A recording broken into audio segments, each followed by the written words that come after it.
शिक्षा के क्षेत्र में कोरोना महामारी को लेकर सभी विद्यालय, चाहे वो प्राथमिक विद्यालय हों, माध्यमिक या इंटर व डिग्री कॉलेज, सभी कर दिए गए थे बंद। कुछ समय बाद शुरू की गई ऑनलाइन पढ़ाई की व्यवस्था, पर ये भी सिर्फ एंड्रॉइड फोन या लैपटॉप रखने वाले बच्चों के लिए रही।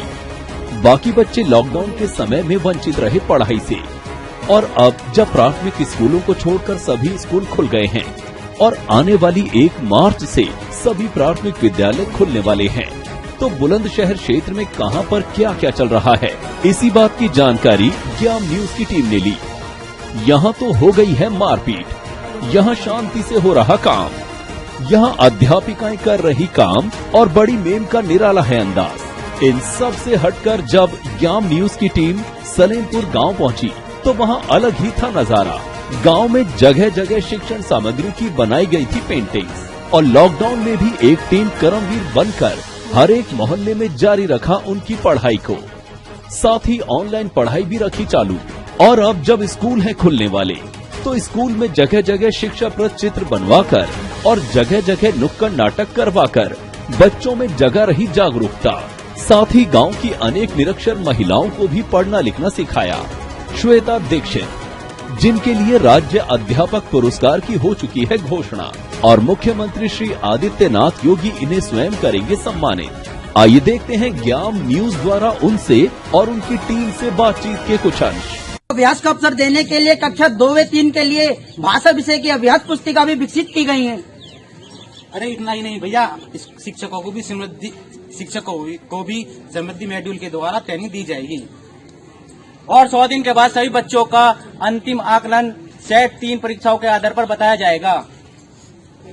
सभी विद्यालय, सभी गाँव और गलियों में शिक्षक चौपाल का आयोजन भी किया जाएगा। बुलंदशहर जिले में शिक्षा का स्तर पिछले लॉकडाउन के दौरान क्या रहा? लगभग सभी स्कूल विद्यालय बंद हो गए और नन्हे मुन्ने बच्चों से, विशेष तौर से जो एंड्रॉइड फोन जो नहीं रख सकते हैं, उन परिवारों में शिक्षा का लगभग अभाव सा हो गया। ऐसे समय में ज्ञान न्यूज की टीम ने इन स्कूलों का दौरा किया और जाना कि कहां पर क्या हो रहा है।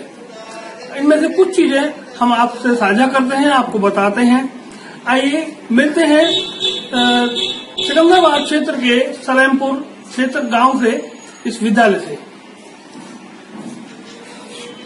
मैं जानना चाहूंगा कि यहाँ पर एक अध्यापिका नहीं है, उन्होंने आपको कुछ पढ़ाई के बारे में जानकारी दी, तो उससे आपको क्या फायदा हुआ? मैडम ने हमको कुछ नहीं आता, नाम लिखना नहीं आता है, नाम लिख लेते हैं, थोड़ी बहुत तो बच्चे को पढ़ा देते हैं। नाम लिख लेते हैं, थोड़ा बहुत बच्चे को पढ़ा देते हैं। इससे पहले आप कुछ नहीं जानते थे? आप बताएंगे? इससे पहले हम अंगूठा लगाते थे, अब अंगूठा नहीं लगाते, हम साइन करते हैं। Very good. इससे पहले अंगूठा लगाते थे, साइन करते हैं। आप बताएंगे? इससे पहले हम भी अंगूठे लगाते थे और अपने बच्चे भी अब पढ़ा सकते हैं। अब बच्चे भी पढ़ा सकते हैं। यहाँ पर इस विद्यालय के प्रधान अध्यापक अभी हमारे पास मौजूद हैं, उनसे भी कुछ जानकारी लेते हैं। कुछ टीचर्स भी हैं, उनसे भी कुछ जानकारी लेते हैं, बात करते हैं। मैम बताएंगी पिछले कुछ महीनों में और अब में यहाँ पर क्या क्या हुआ?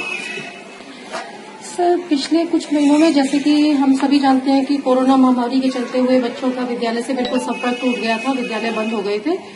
उसी के चलते हुए हमारे विद्यालय में अध्यापिका श्वेता दीक्षित ने यहाँ पर बच्चों को घर घर जाकर शिक्षा दी है। उन्होंने उनके साथ स्कूल के पढ़े हुए जो बच्चे थे और गांव के कुछ बच्चे, उनसे प्रेरणा लेकर उनके इस मिशन से जुड़ गए और उन्होंने उसको कर्मवीर का नाम दिया। महिलाएं भी इससे मोटिवेट होकर आगे पढ़ने के लिए प्रेरित हुई और आज गांव में कम से कम महिलाओं ने तो अंगूठा लगाना बंद कर दिया। और मैं सर ये जानना चाहूंगा, पहले तो आपको परिचय जानना चाहूंगा, उसके बाद मैं जानूंगा सरकार जो इस विषय पर क्या आप आगामी योजना से इस्तेमाल कर रही है। मैं रविंद्र कुमार सम्मेलन विद्यालय तिलबेगमपुर में कार्यरत हूँ। जैसा कि हम सभी जानते हैं, यूपीएस के पश्चात प्राइमरी को खोलने की तैयारी की जा रही है और प्राइमरी को खोलने के लिए जो तैयारी की जा रही है उसमें सभी अध्यापक और बच्चों में खुशी की लहर है, क्योंकि लगभग 1 वर्ष पूर्ण होने वाला है और सभी बच्चे घर पर हैं। तो उन बच्चों के स्वागत के लिए सभी अध्यापक पूरी तरह से तैयारी कर रहे हैं। कक्षाओं को सजाया जा रहा है, क्लासरूम में प्रिंट सामग्री, टीएलएम, नवाचार के माध्यम से उन्हें अट्रैक्टिव बनाया जा रहा है, जिससे बच्चे विद्यालय में आकर उन्हें बहुत ही ज्यादा अच्छा लगे और पढ़ाई में जो उनका छूट चुका है उसे वहां वापस आने में ज्यादा समय न लगे और आगे अपनी पढ़ाई को जारी रख सकें। तो सभी अध्यापकों में खुशी की लहर है इस बात से। जैसे कि सुनने में आया है कि स्कूल की एक अध्यापिका है और जिनको के मुख्यमंत्री द्वारा एक पुरस्कार देने की घोषणा हुई है। श्वेता दीक्षित उनका नाम है। उन्हीं से बात करते हैं, जानकारी लेते हैं। सबसे पहले मैं आपको शुभकामनाएं देना चाहूंगा, जो इतना बड़ा पुरस्कार जो बहुत दुर्लभ है वो आपको मिल रहा है। Thank you sir.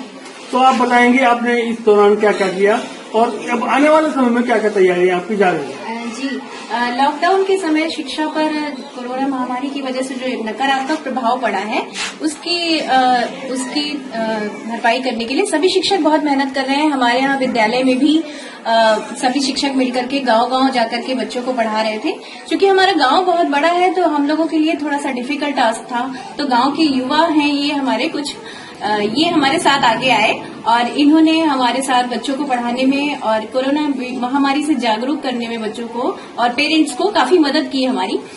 ये बच्चे अपने घर में अपने भाई बहन के साथ साथ आसपास के बच्चों को पढ़ाते हैं, वर्कशीट्स वगैरह देते हैं। जो भी शिक्षा की मुख्यधारा से बच्चे पीछे हो गए हैं तो उसको कवर करने के लिए बच्चे काफी मेहनत कर रहे हैं हमारे साथ। क्योंकि अब परिस्थितियां बदल रही हैं, विद्यालय फिर से खुलने वाले हैं। शिक्षकों में तो खुशी का माहौल है, साथ ही साथ एक डर भी है कि क्या बच्चे आएंगे और बच्चों में और पेरेंट्स में भी एक डर का माहौल है कि कोरोना बीमारी से अभी पूरी तरह से कंट्रोल नहीं हुआ है तो किस तरह से विद्यालय में वो सुरक्षित है या नहीं है। इससे अवेयर कराने के लिए हमारी ये कर्मवीर टीम बच्चों को नुक्कड़ नाटक के माध्यम से जगह जगह पर गांव में घर घर जाकर नुक्कड़ पे जाकर के नुक्कड़ नाटक के माध्यम से पेरेंट्स को और बच्चों को अवेयर करा रही है ताकि बच्चे जो है वो रेगुलरली विद्यालय अब आ सके और फिर से हमारे विद्यालय में रौनक हो जाए और फिर से शिक्षा की मुख्य धारा में जुड़ पाए। मैं जैसा कि पीछे दिखाई दे रहा है इन बच्चों के तो टी शर्ट पर कर्मवीर लिखा हुआ है, तो आपने क्या कर्मवीर नाम दिया है इस टीम को? जी, इस टीम का कर्मवीर नाम है। बिल्कुल कर्म में वीर हैं ये बच्चे और अपना कर्म बहुत अच्छी तरह से निभा रहे हैं। ये बच्चे खुद भी पढ़ रहे हैं। इस उम्र में इनकी पढ़ाई की उम्र है, ये अपनी पढ़ाई का नुकसान ना करते हुए खुद पढ़ भी रहे हैं और अपने आसपास के बच्चों को और गांव के और बच्चों को भी शिक्षा से जोड़ रहे हैं। Thank you sir. मैं आपका नाम जानना चाहूंगा। मेरा नाम कुलदीप सिंह है और मैं बीए सेकेंडरी का छात्र हूँ। योग लीजिए कर्मवीर कुलदीप सिंह। तो आपकी क्या इसमें सहायता रही मैडम के साथ? लॉकडाउन के चलते जब हमने बच्चों की पूरी तरह से पढ़ाई बंद हो चुकी थी तो हमने देखा हमारी मैम श्वेता दीक्षित घर घर जाके बच्चों को पढ़ाई मतलब पढ़ा रही थी। तो हमें हमारी मैम से प्रेरणा मिली और जिससे हमने बच्चों को अपने घर के आसपास भाई बंधुओं को 30 से 40 बच्चों को पढ़ाया था, जिससे सारे बच्चे थोड़ा थोड़ा पढ़ने लगे और मतलब लॉकडाउन में भी उन्हें थोड़ी बहुत पढ़ाई मिलने लगी। तो मैं जानना चाहूंगा कि ये कर्मवीर टीम का हिस्सा है, आप में से कोई कुछ कहना चाहेगा? जी, जब लॉकडाउन लगा था तो बच्चों की पढ़ाई जागरूक करने के लिए मैम जी ने एक कर्मवीर टीम का संगठन बनाया। जब मैम बच्चों घर घर जाकर पढ़ाती थी तो हम देखते थे, तो हम मैम के साथ जुड़े और इन्होंने कर्मवीर टीम बनाया जिससे कि बच्चों की पढ़ाई जागरूक रह सके। आप क्या कहना चाहेंगे? मैं भी कुछ कहना चाहता हूँ। सर मैं बीए सेकेंडरी का छात्र हूँ। जैसे कि आप सब जानते हैं कि लॉकडाउन की वजह से बच्चों की पढ़ाई को काफी नुकसान हुआ और हमने श्वेता मैम का साथ देकर उनका साथ दिया और हमने बच्चों को घर घर जाकर वर्कशीट बांटकर उन्हें लिखाया पढ़ा। बहुत अच्छा। जैसा कि आप देख रहे हैं ये बुलंदशहर क्षेत्र के सिकंदराबाद कस्बे एक गांव सलेमपुर की और उसके प्राथमिक विद्यालय की तस्वीर है और ये तस्वीर किसी और क्षेत्र में, किसी और गांव में, किसी और विद्यालय में आपको देखने को नहीं मिलेगी। और ये यहाँ का सौभाग्य है कि ऐसी ऐसी अध्यापिकाएं यहाँ पर इनको पढ़ाने के लिए बच्चों को मौजूद हैं।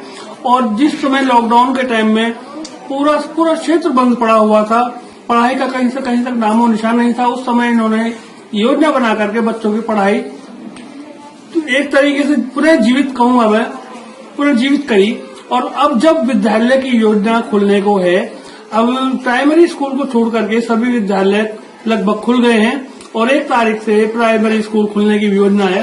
तो अब ये नुक्कड़ नाटक करके और जगह जगह पेंटिंग्स वगैरह जो उन्होंने शुरू से ही बना रखी है रुझान के लिए, अब ये उसकी शुरुआत कर रही है कि बच्चों में और पेरेंट्स में जो बच्चों बीमारी के प्रति भय है वो दूर हो जाए और इनकी पढ़ाई सुचारू रूप से चल सके। कैमरा पर्सन मनोज गौतम के साथ मनीष शर्मा की रिपोर्ट, ज्ञान न्यूज सिकंदराबाद।